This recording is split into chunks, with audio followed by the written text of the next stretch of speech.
Kunwari magtrabahoan Holy Spirit and Dios, the third person and Holy Trinity, the Holy Spirit, waray tawo nga matuo kan Jesus Christ.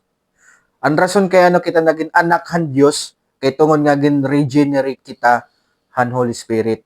Kunwari kita ni regenerate or gin born again, diri kita matuo. Kaya naton kabutangan na sing dinya Bible, itaton kabutangan itaton lawas, itaton panunahuna, wari paghigugma nga Ginoo.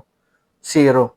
Wari kita maupay nga balos nga Ginoo. Kung ti kang litaton kalugaringon, panunahuna, kalugaringon aton lawas, wari kita maupay nga balos. Itaton la karuyag sala. Amon itaton karuyag, amon siringan Biblia. Pero ama to kay tungod han grasyahan Dios, di ba? God is rich in mercy. Seri pa waray-waray, hura king kaluoy yan naton Dios. So ama to na may niya regenerate. Iya may niya gin born again. Pinaagi nga gin bagoan niya spiritual life. Dati nga patay ka gin resurrect niya ni spiritual life.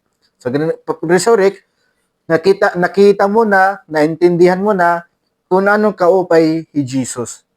Ama ito ko niya ito nga pag-regenerate aton nga susundon mo na Jesus Christ willingly. Na, Lord, mapalo ako. Kinasing-kasing ba? Diri nga kuan la ito nga napiritan ka. So, dali dati nga kuan niya. So, ama to, ko pa kanina, na may piring kita, di kita nawari kita pakialam ang Ginoo, di kita nanginginano ha Ginoo, itatong la Ginoo na aton kalagaringon, salab ba? So, dito. Pero ama to, kay tungod na luoy haton ng Dios, kay kunwari kita i-regenerate, tanan impyerno kita. Waray matatalwa sa aton. Waray mangadto langit.